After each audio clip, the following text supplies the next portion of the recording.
రాష్ట్ర ప్రభుత్వం ముఖ్యమంత్రి నారా చంద్రబాబు నాయుడు పిలుపు మేరకు జగ్గయ్యపేట నియోజకవర్గంలో ఎమ్మెల్యే శ్రీరామ్ రాజగోపాల్ తాతయ్య ఆధ్వర్యంలో జగ్గయ్యపేట మండలం చిల్లకల్లు మండల ప్రజా పరిషత్ కార్యాలయంలో ప్రజా దర్బార్ ప్రజా సమస్యల పరిష్కార వేదిక కార్యక్రమాన్ని నిర్వహించారు। ఈ సందర్భంగా ఎమ్మెల్యే ప్రజల సమస్యలు తెలుసుకుని ప్రజల నుంచి ప్రజా వినతులు స్వీకరించారు। ఈ సందర్భంగా ఎమ్మెల్యే శ్రీరామ్ తాతయ్య మాట్లాడుతూ ప్రజా వేదికలో వచ్చిన అర్జీలను క్షుణ్ణంగా పరిశీలించి సమస్యల పరిష్కారానికి చర్యలు చేపడతామని తెలిపారు।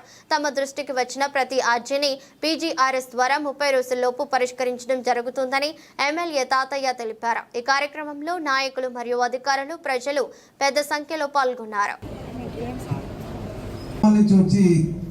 మా ఆఫీస్కో ఎంఆర్ ఆఫీస్కో ఎండి ఆఫీస్కో లేక రకరకాల ఇరిగేషన్ డిపార్ట్మెంట్ ఎలక్ట్రికల్ డిపార్ట్మెంట్ రకరకాల సమస్యలు ఇస్తూ ఉంటారు।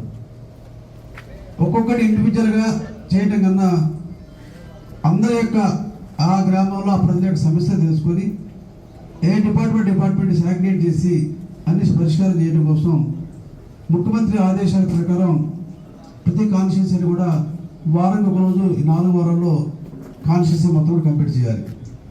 దాని మరి ఈరోజు ఎవరైతే అర్జీలు ఇస్తారో ఆ అర్జీను ఆ శాఖకు పంపించి దాని మీద ఫాలోఅప్ చేయడం ఈజీగా ఉంటుంది కాబట్టి ఈరోజు ఈ కార్యక్రమం ఏర్పాటు చేసాం। దీనిలో మరి కొన్ని సాధ్యపడేవి ఉంటాయి, కొన్ని సాధ్యపడేవి ఉంటాయి, లీగల్ ఉంటాయి, కొన్ని ఫైనాన్షియల్ మ్యాటర్స్ అవి ఉంటాయి, అంటే రోడ్స్ కావాలి డ్రైన్స్ కావాలి రావచ్చు।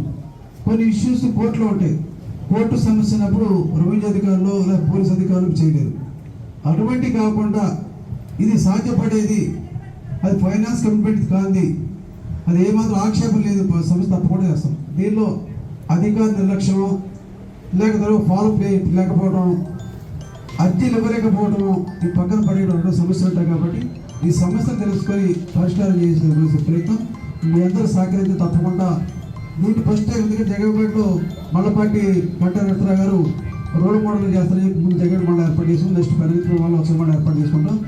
ఈరోజు చేర్పు మార్పు చూసి నెక్స్ట్ మీటింగ్కి ఏం చేయాలో చూసుకోవచ్చు। అందువల్ల ఫస్ట్ మీటింగ్ ప్రజా దర్బార్ తప్పకుండా సమస్యలు పరిష్కరించుకోవడానికి మేము అదేవిధంగా అధికారులు కూడా చేస్తామని తెలియజేస్తూ ఒక్కొక్కరు వచ్చి వాళ్ళ యొక్క సమస్యని తెలియజేస్తూ కూర్చున్నాం। మా గృహాలన్నీ నేలమట్టమైంది సార్, అవి మీరు దగ్గర నుండి చూసి మాకు అనేక రకాలుగా మీరు ఆహారం విషయంలో కానీ గవర్నమెంట్ నుంచి ఆర్థికంగా నిత్యావసర వస్తువులు అన్నీ అందినాయి సార్। మా పరిస్థితి ప్రజెంట్ ఏంటంటే ఒంటి మీద గట్టలు తప్పితే ఏమీ లేవు సార్। మరి గవర్నమెంట్ వారు ఇచ్చినటువంటి ఆర్థికంగా కానీ నిత్యావసర వస్తువులు కానీ ఈ రోజు వరకు బ్రతుకున్నాం సార్। మరి గవర్నమెంట్ వారు ఇప్పుడు మాకు కాలనీలు శాంక్షన్ చేయటమంటే మేము కట్టుకోలేని పరిస్థితి సార్। మా దగ్గర ₹10 కూడా లేదు సార్, ఏదైనా ప్రభుత్వం వారు ఇస్తేనే మేము బ్రతికే పరిస్థితి సార్। మరి కాలనీల విషయంలో పూర్తిగా ప్రభుత్వం వారే కట్టించినట్లయితే మా జీవితాంతం మీకు రుణపడి ఉంటాం సార్। నమస్కారం సార్। అక్కడ కూడా పూర్తిగా కట్టడం ఉండదు కాబట్టి హౌసింగ్ కాలనీ శాంక్షన్ చేపిస్తాం।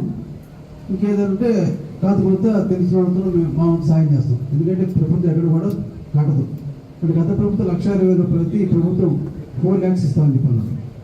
మీ ఊరు కొన్ని శాంక్షన్ అయిన దాంట్లో మీకు ప్రయారిటీ ఇస్తాం, అదేవిధంగా ఇసుకతో ఆడడానికి కానీ లేకపోతే సిమెంట్గా ఊరు చెప్పి సాయం చెప్పి పెట్టారు, అందరూ ప్రభుత్వం ఇచ్చేది, అప్పుడు హౌసింగ్లో మీకు ప్రయారిటీ ఇస్తాం।